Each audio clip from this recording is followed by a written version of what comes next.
Hi, my name's Jesse. I'm one of the actors for Pitlock Crew Festival Theatre, and I'm here today to try and offer you three really simple, really easy bits of advice or tips that you can think about when you're preparing for and going into an audition situation.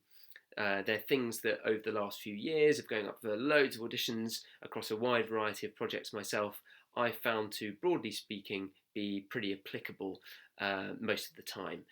And as well as being an actor, I also teach and direct myself at a drama school down in London, and often sit on the audition panel for new candidates trying to get onto the course. And so, as well as doing lots of auditions myself, I see a lot of actors, and in particular younger actors, going in for auditions.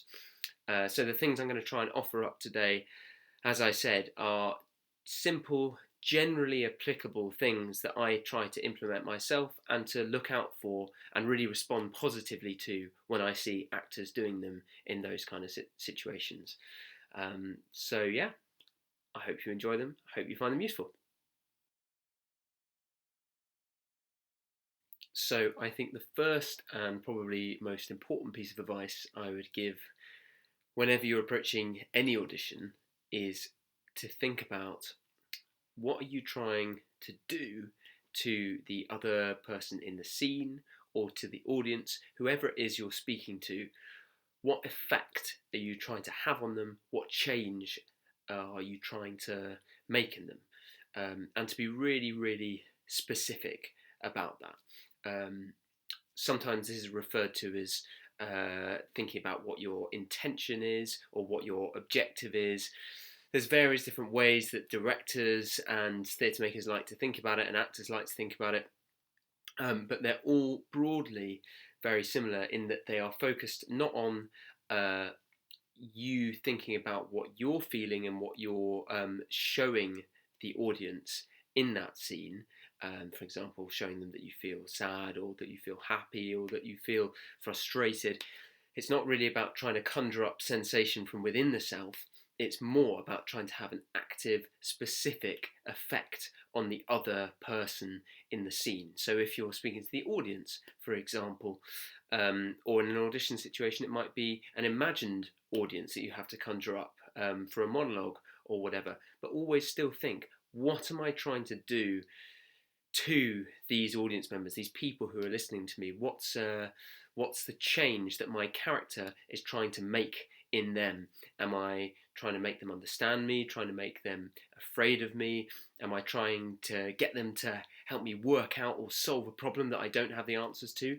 It's always so much more interesting for us as an audience to watch someone who is trying to actively and precisely achieve a desired and clear effect on another person, and being really robust and urgent in the way that they do that, rather than worrying about showing the particular emotional state that they might be feeling at that point. Of course, that's important, but it should come as a byproduct of your intention to affect someone outside of the self. It shouldn't be the goal that you reach for. So I think that's probably the most crucial thing for auditions, is make it about the other person you're speaking to in the scene, whoever that is, and what you're trying to do to change them.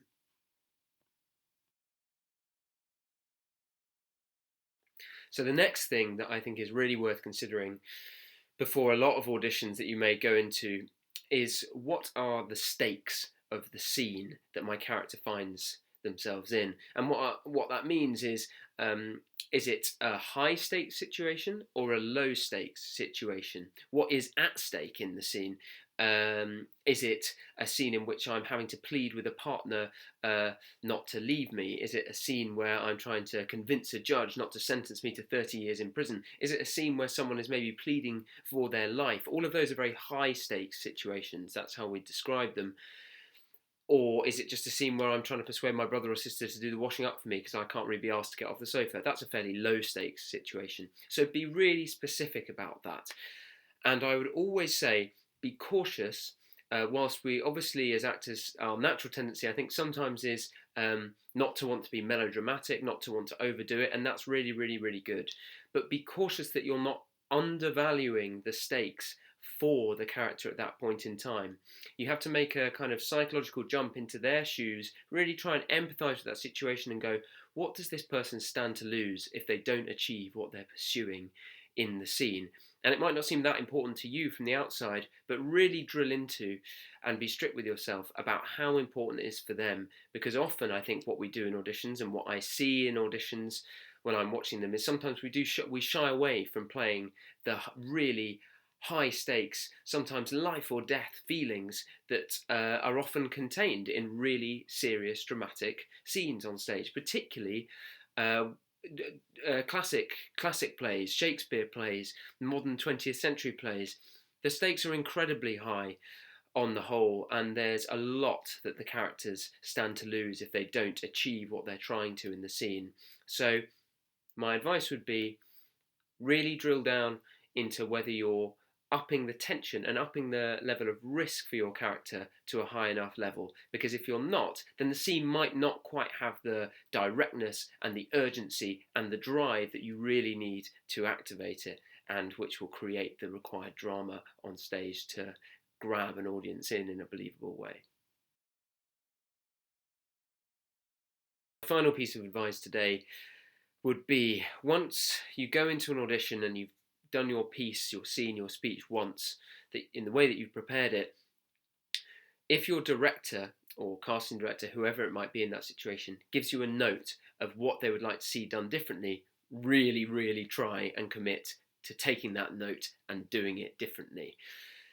It's something I found really difficult for a long time and do still sometimes struggle with, is that inevitably you rehearse a scene in a particular way, you get comfortable with it, you have a strong gut feeling that that's the right way to do it, and you offer it up, and that's really important to come in with a clear offer when you first go into an audition. However, even if you don't think you've kind of fixed that too much in your head, quite often we do, as actors, tend to then find a comfort zone that, even if we want to break out of it, can be really challenging to drastically move away from very, very quickly. It's hard.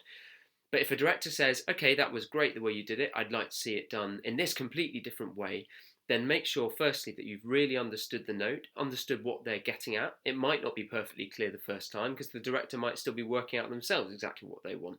So listen to the note, ask for clarification if you need it. There's nothing wrong with that. But when you think you do have a clear idea of what it is they want, pursue it 100% to the absolute hilt. Try and make as drastic a change as you possibly can. And what I would say from my experience when I'm doing this, sometimes I feel like I've made a change 75, 85, 100% from my original proposition, and I might actually from the outside have only moved 10, 15%. When you're used to doing something in a certain way, a small change can feel like a lot. But usually what a director will want to see is a really, really big change. That's not necessarily because the thing they're proposing as a new idea is the right way to do the scene. It may be a completely counterintuitive or wrong way to do the scene.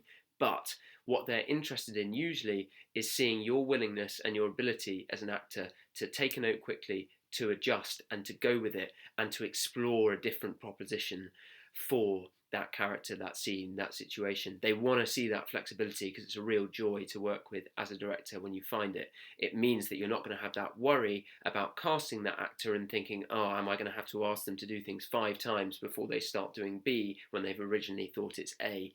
You want to be able to show that you can do A, B, C and D as quickly as possible when asked to, so that the director can see an array of different propositions for that scene and work out with you which one they think, or which combination of those propositions they think is appropriate.